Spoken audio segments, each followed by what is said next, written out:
Hello my dear student, मैं कुछ queries के साथ फिर एक बार आपके साथ हूँ। तो क्वेरीज में है कि Aishu was given two substances copper sulphide and copper oxide. मैं जो क्वेश्चन लेके आ रही हूँ स्टूडेंट, ये एप्लीकेशन बेस्ड क्वेश्चन है। और जब मेरी इस बार एक मीटिंग हुई थी सीबीएसई के साथ, तो उसमें बताया गया था कि एप्लीकेशन बेस्ड क्वेश्चन आपको एग्जाम में ज़रूर देखने के लिए मिलेंगे। तो इस टाइप के क्वेश्चन आप ज़रूर पढ़ लें। जैसे कि इस क्वेश्चन में दे रखा है कॉपर सल्फाइड और कॉपर ऑक्साइड।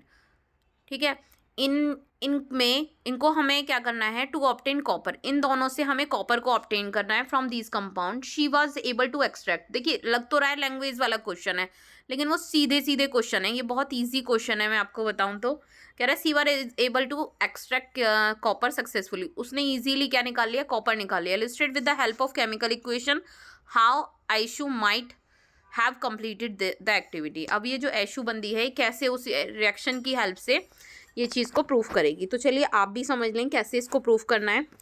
तो स्टूडेंट, इसके लिए देखिए, मैं आपको फिर बता रही हूँ, केमिस्ट्री में आप ज़रूर ही, अभी भी आपके पास थोड़ा सा टाइम है, मैं अभी भी फिर कह रही हूँ, आप केमिस्ट्री में इक्वेशन पढ़ जाएँ, थ्योरी आप बना के लिख दें। इक्वेशन अगर पढ़ जाएंगे तो आप थ्योरी इजीली बनाकर लिख देंगे। जैसे कि हम ले रहे हैं कॉपर ऑक्साइड को, मैं आपको थोड़ा इधर इसको रिएक्शन को करके दिखा देती हूँ। इस वाले पोर्शन पे ले लेते हैं हम।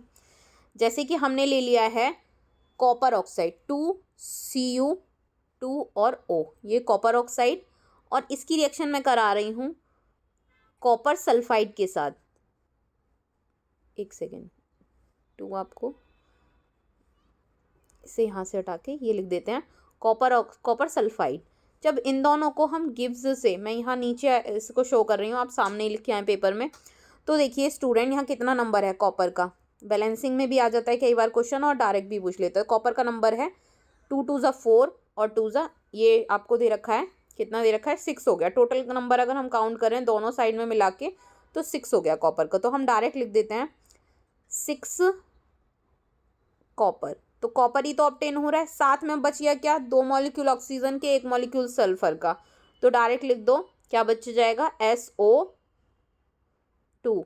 अब रिएक्शन में आपको देखो यहाँ दिक्कत आ रही है कि रिएक्शन तो आपने समझ ली, रिएक्शन ही समझ लें बच्चों। मैं फिर कह रही हूँ, थ्योरी में एग्जामिनर आपसे इतना ज़्यादा, आप जो लैंग्वेज में है ना, जैसे इसको कॉपर ऑक्साइड पढ़ रहे हो तो कॉपर ऑक्साइड ही लिखे आओ। When copper oxide react with copper sulphide it gives 6 का कॉपर, है ना, एंड सल्फर डाइऑक्साइड। बस काम खत्म, इतना सही पूछा उसने। I hope it is clear to you.